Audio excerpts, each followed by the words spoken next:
welcome back to my channel, or welcome if you're new. So this month I'm participating in Old School April and I thought I would dedicate a vlog to reading for Old School April and I guess just take you along for the journey. So I've taken a couple of days off work and we're going on some day trips and stuff, so I thought why not film some content along the way. I don't usually do vlogs because I'm really bad at telling you about the book, checking in and then rounding up, and that is the case now. I have finished a book, DNF'd a book, and I'm like halfway through another, and it is day 2. I haven't checked in at all, but this is my intro, and I will pull up some clips here and there, take you along for the journey, and then we will cut back to my thoughts.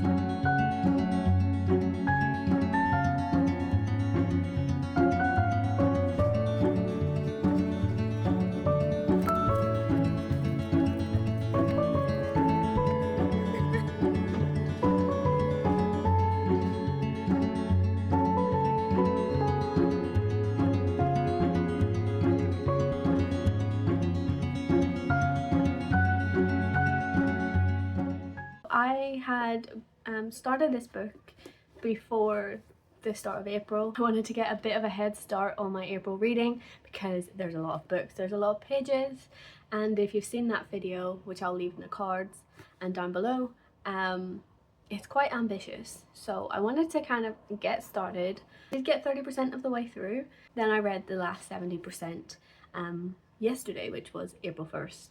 So that is Before I Go to Sleep by S.J. Watson. So this is a thriller story and I picked it up because I knew that thrillers are really quick for me. I can read thrillers in a day if I have the time.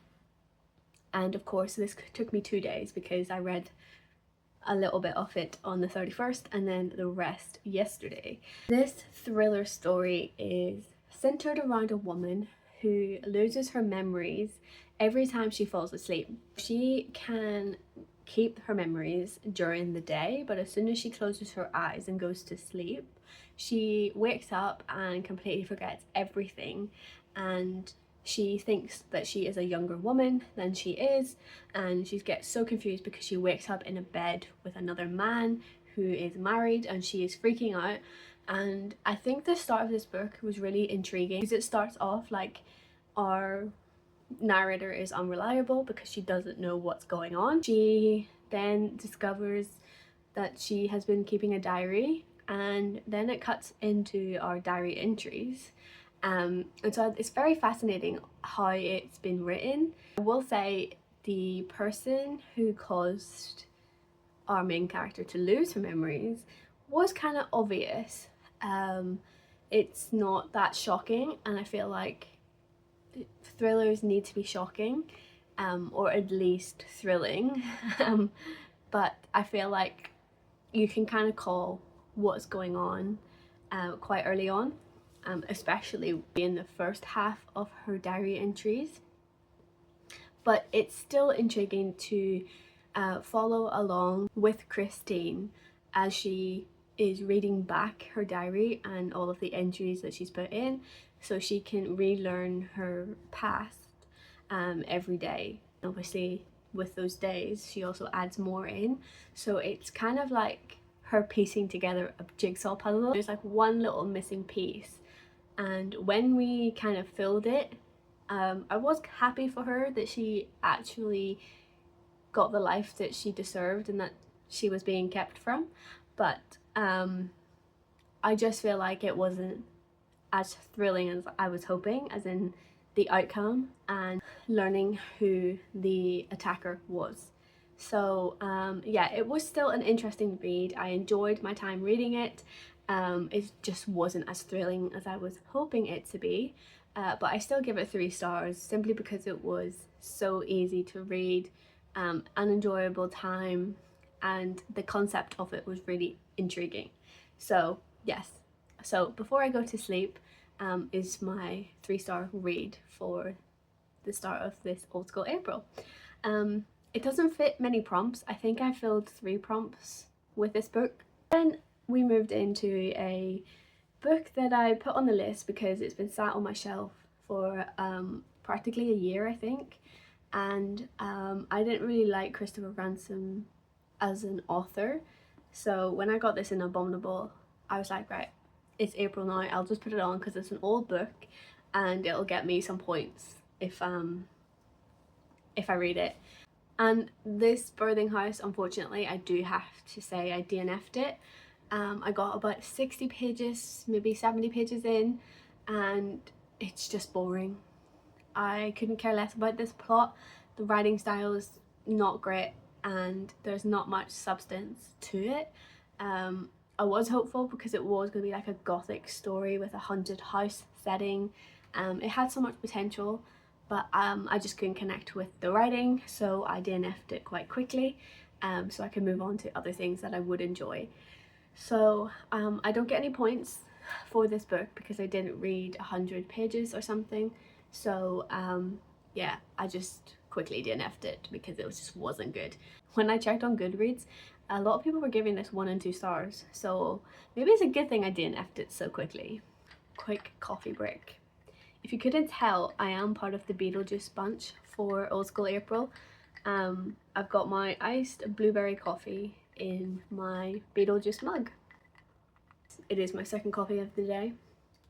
Don't judge me. Okay, so I'm currently in the middle of reading another book.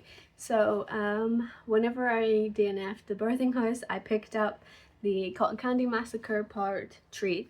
I've been talking about the Cotton Candy Massacre for ages and I always recommend it, and I will say I do like the first 2 books. I preferred the second one, so I was really hoping that this one would be even better, but unfortunately I don't think it's quite meeting it. Maybe my expectations were too high. It is interesting. I do love the concept and how disgusting these books are, like basic nonsense, but it is intriguing. So the Cotton Candy Massacre Part Treats is set on Halloween. Shit hits the fan, as they usually do in these types of stories. So we're in a town, Charleston, in 1989, where this Halloween festival is taking place, and people are turning up to go on some creepy rides and see the rock band Hellfire. There's a lot of characters to keep up with in this story. I feel like that with all of the Cotton Candy Massacres. This is still an interesting read. I am about 50% of the way through at this point, and we are like right in the middle of the chaos, and the descriptions of the killings are interesting, and I think maybe my taste in horror is kind of changing at this point. I know that I have gotten rid of all my extreme horror books that I haven't read yet and I didn't plan on reading, so I sold them on because I just wasn't interested in the very dark extreme stuff. And whilst this probably doesn't brand itself as an extreme horror, it does have a lot of intense descriptions and words, and maybe if I read this last year I probably would be enjoying it a lot more than I currently am, but I feel like maybe just my taste in horror is changing, and I just need to kind of read different material now. This probably isn't for current me. I'm still going to finish it, I'll still read it because I love Christopher Robinson's writing. I feel like it's just so unique and different, and I do have such a love for the Cotton Candy Massacre. So yes, I'm not going to ramble anymore. I'm going to continue reading this today and probably tomorrow. I'm hoping that I can finish it before the weekend, because I do want to pick up some other stuff as well, to really get a head start on my reading for the month before I go back to work. I do go back next week, and so I probably won't have enough time to really dedicate to reading. But yeah, so this vlog is going to be intense, a lot of reading and lots of watching as well, because okay, I'm gonna put the book down. So I am also doing the watching as well of old movies. You would have seen that I did watch Freaky Friday yesterday morning. Before I finished my book, I watched Freaky Friday. Yeah, that is just a comfort movie for me. It was early 2000s and I was a little child then, and yeah, it was just really interesting to watch again. I mean, I think I watched it last April too, for this old school April. It's such a fun way to like look back and remember stuff that you loved, because with the books I'm not reading books I've already read, so I think the movie portion of this kind of everything-a-thon for the month of April will be movies. I will kind of relive my nostalgia through the movies. I will be tracking those on Letterboxd. I will pop up a little screenshot of my list. But yeah, everything that I do watch will be tracked in the everything I watched for Old School April. I will leave my Letterboxd down below so you can go and follow me there and check out some of the movies that I'm watching.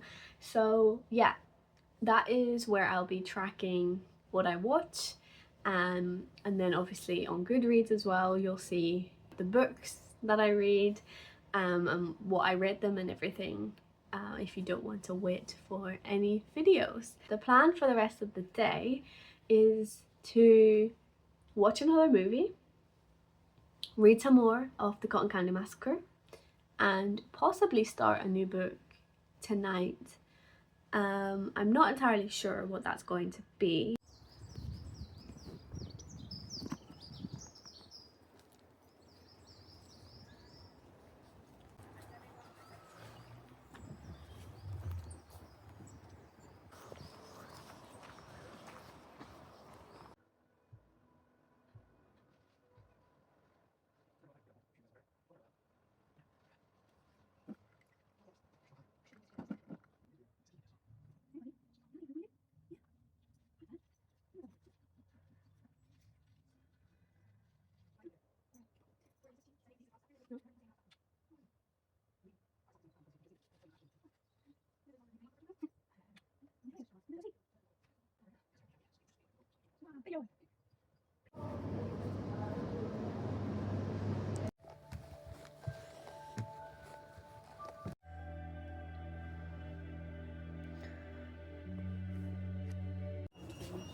So I'm now checking in. I've just gotten back from my little excursion into town.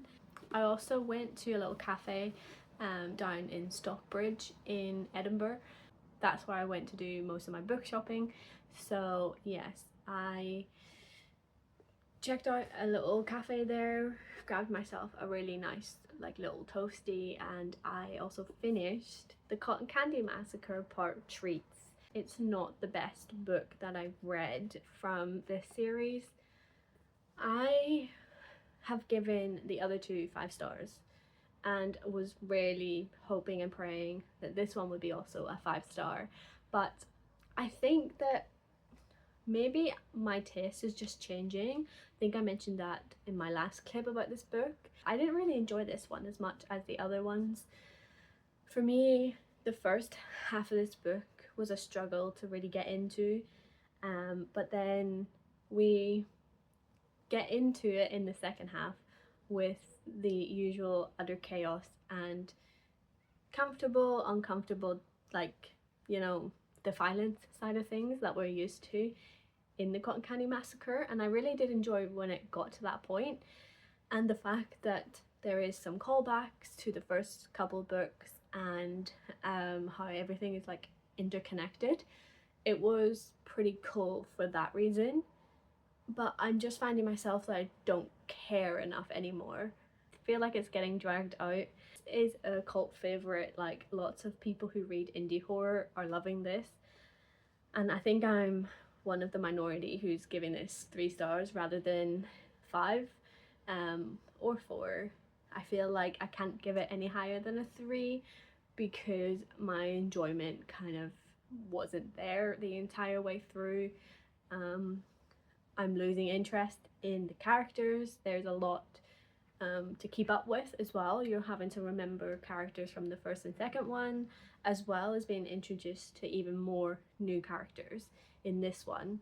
So whilst the other ones have been incredible and I love the storylines, I feel like for me I'm ending the series here.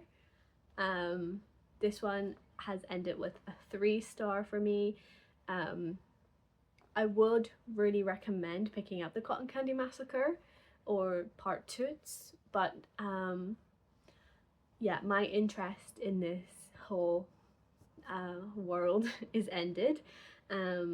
So I'm kind of just glad that I have read it now, and yeah, I mean, I do still love the series, don't get me wrong. I am still a fan. I just don't think this one lives up to the hype of the other 2 books, in my opinion. But that is the Cotton Candy Massacre Part Treats. Yeah, so I'm now finished that. So I did pick up The Short Straw by Holly Seddon. I got about 100 pages into this, and I probably will continue this one in this video.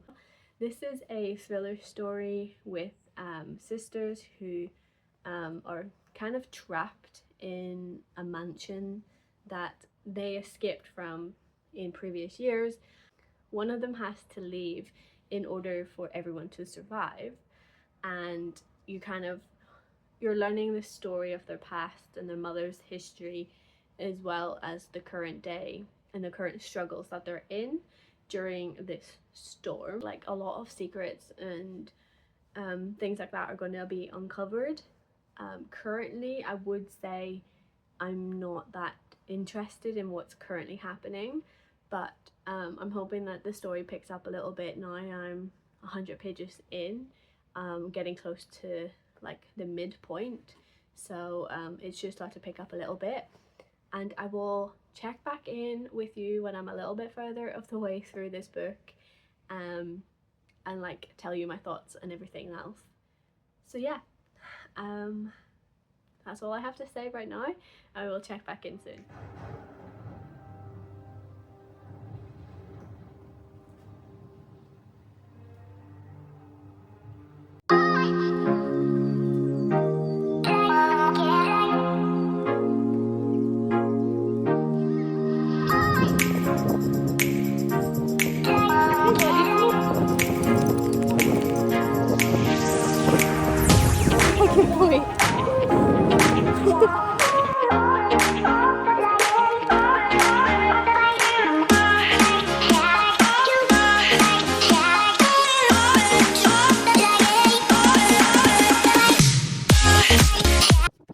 So it's not the end of the week, it's actually been a couple days since then, and I haven't checked in, I haven't kind of summarized this video.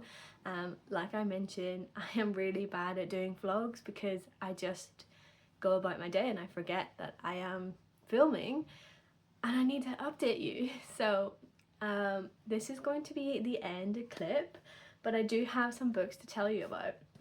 So the last one I was talking to you about was The Short Straw by Holly Seddon.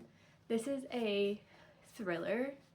It is a slow burn. It is really boring in the beginning, but it does pick up and it actually became like an interesting read. It's following sisters who get stuck during a like storm, and they take shelter in this abandoned manor, and it turns out that their mother has a past there, and we're jumping between times where we're following the current sticky situation that they're in, and then also cutting back to like the 70s and the 80s and the 90s with their mum Rosemary. and it's really interesting to kind of see that story unfold at the same time as we kind of learn what their fate is. It's intriguing, I will say that. I just didn't really love it as much as I was hoping to. There's a lot of words on the front: gripping, addictive, unputdownable, and irresistible. I don't really agree with any of them. I put this book down so many times because the writing was boring. Like I said, it was really slow, and whenever we did get any sort of intrigue, that was when it was the most interesting.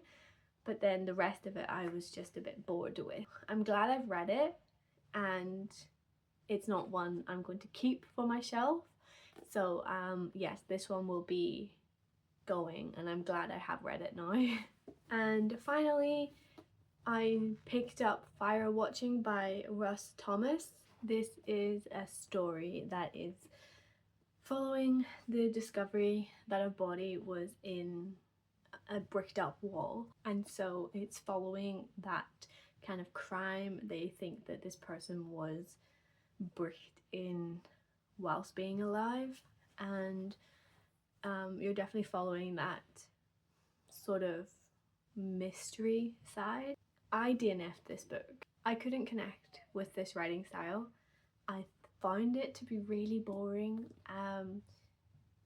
It's a mystery, and usually those kind of hook me, but this one just wasn't it. And so I did have to DNF it. Rather than pushing through difficult books, I'm choosing what works for me, and if I think the story will pick up and be more enjoyable, I will continue reading. But if I don't, I'm just going to put it down and consider it not for me. And this video had 2 of those. It hasn't been very successful in terms of finding a 5-star read. I am very picky and critical of my books, which is probably a me problem. But here are all the books that we covered. This Before I Go to Sleep, this thriller was a 3-star. I DNF'd The Birthing House. We give Candy Massacre Part Treats 3 stars. The Short Straw was a 2.5, and we DNF'd Fire Watching, which isn't too bad for a week worth of reading. And I did also start a book at the end of this week where this video kind of ended. So I'm not entirely sure if I should talk about this book, but I think I'm going to give you a bonus one anyway, and that is Let's Split Up by Bill Wood. So you haven't seen any clips of me reading this or picking this book up because I was coming to the end of the video and I thought I'm just not going to bother, but oh my gosh, I adored this book. This one has been the most successful so far this month. It's a YA book, and usually I don't enjoy those books.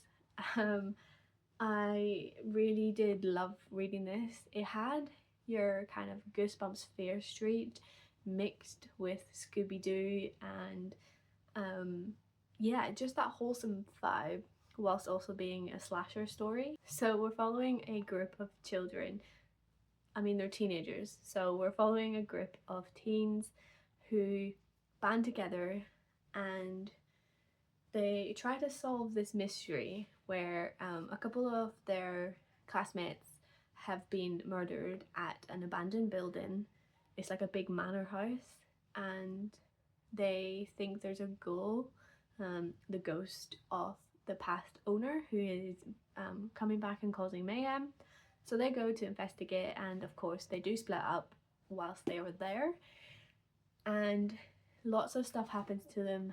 They are really wrapped in the story, and they become the investigators. We are following their journey to finding out who the killer is, and they try to save the rest of the town and some of their own friends too. Whilst this is a YA book, the horror and stuff obviously isn't that strong, but I think the writing is what pulls it together for me. This book was really three-dimensional. We knew that these characters were friends.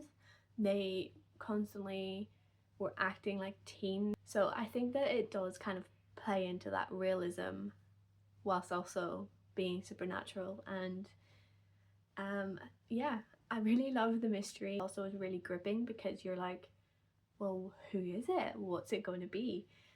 So yeah, I really loved reading this book, and I'm actually quite surprised by that because I don't usually love YA books, and if I do, it's very rare. So yes, I did really love Let's Split Up. I think I've given this a 4-star, and I'm actually glad that I'm ending this video with something more positive. So that's my vlog kind of rounded out now. I hope you have enjoyed watching this. I am reading obviously more and watching a lot of stuff, so if you want to check out my Goodreads and the letterbox to keep up to date more regularly with what I'm watching, what I'm reading and how I'm reading them, do check that out down below. And if you really like this type of content or ranking videos and everything in between, please do consider subscribing to build up this little horror thriller community. So again, thank you so much for watching this, and until next time, keep your pages turning and embrace the darkness. Bye!